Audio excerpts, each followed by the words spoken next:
Warahmatullahi wabarakatuh.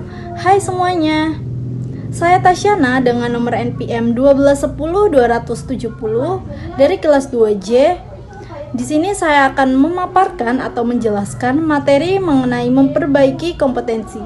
Sebelum lanjut ke videonya, jangan lupa untuk like, komen, dan juga subscribe ya. Jenis dan kategori kompetensi. Menurut Lane Spencer dan Sidney Spencer 1993, kompetensi adalah karakteristik dasar perilaku individu yang berhubungan dengan kriteria acuan efektivitas dan atau kinerja unggul di dalam pekerjaan atau situasi.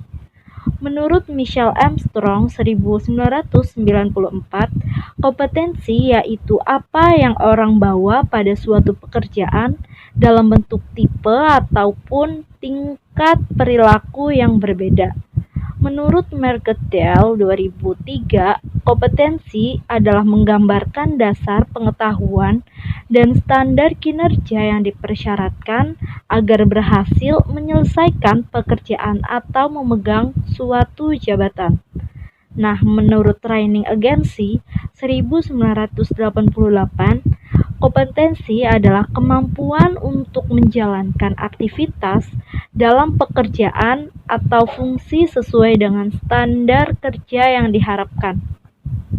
Selanjutnya, menurut Max Leland 1993, kompetensi adalah karakteristik dasar personal yang menjadi faktor penentu sukses tidaknya seseorang dalam mengerjakan suatu pekerjaan ataupun situasi.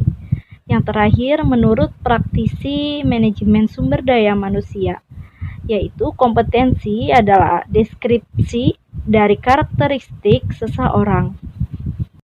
Komponen kompetensi. Di sini terdapat 5 komponen kompetensi. Yang pertama ada motivasi.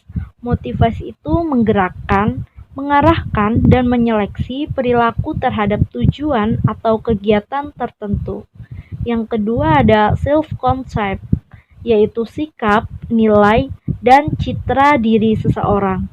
Yang ketiga ada skill, yaitu kemampuan untuk melaksanakan tugas fisik tertentu atau tugas mental tertentu. Yang keempat ada traits, yaitu karakteristik fisik dan respon konsisten terhadap berbagai situasi ataupun informasi. Dan yang terakhir ada knowledge, yaitu pengetahuan atau informasi seseorang dalam bidang spesifik tertentu. Perlunya kompetensi diperbaiki. Determinan yang mempengaruhi atau membentuk kompetensi. Di sini yang pertama ada kepercayaan dan nilai. Kepercayaan dan nilai seseorang terhadap sesuatu sangat berpengaruh terhadap sikap dan juga perilaku seseorang. Yang kedua ada keahlian atau keterampilan. Aspek keahlian atau keterampilan ini memegang peran penting dalam membentuk kompetensi. Selanjutnya ada pengalaman. Pengalaman itu merupakan elemen penting dalam membentuk penguasaan kompetensi seseorang terhadap tugas. Karakteristik personal.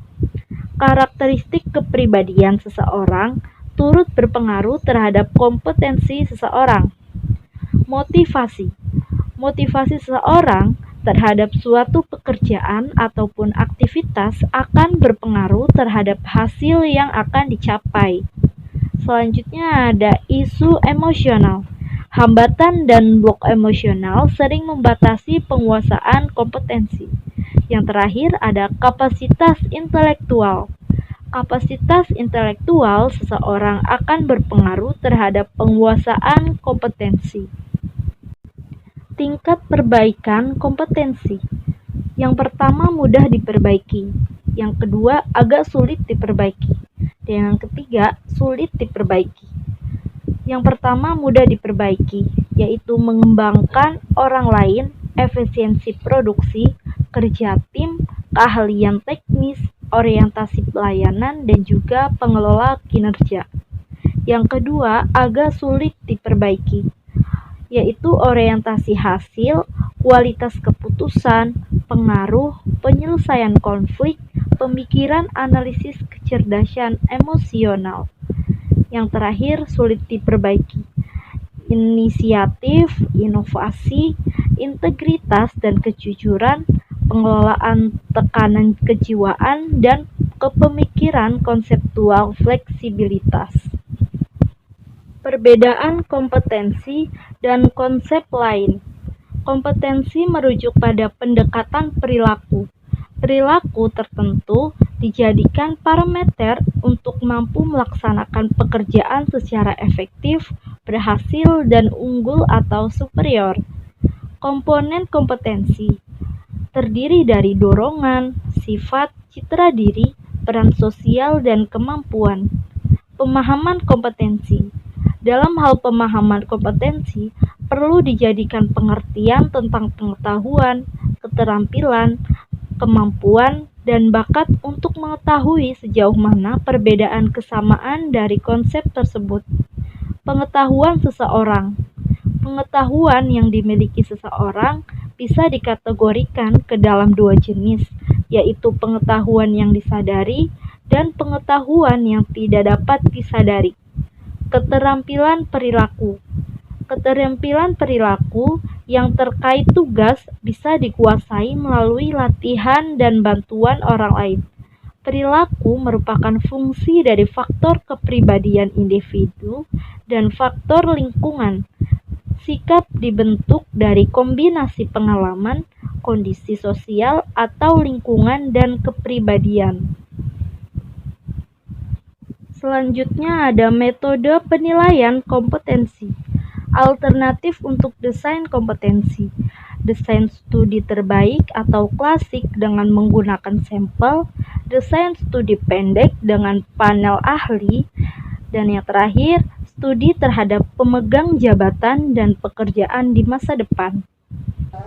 Oke, mungkin segitu aja materi pemaparan kali ini. Kurang lebihnya mohon maaf dan jangan lupa untuk tekan tombol like, komen, dan juga subscribe. Wassalamualaikum warahmatullahi wabarakatuh.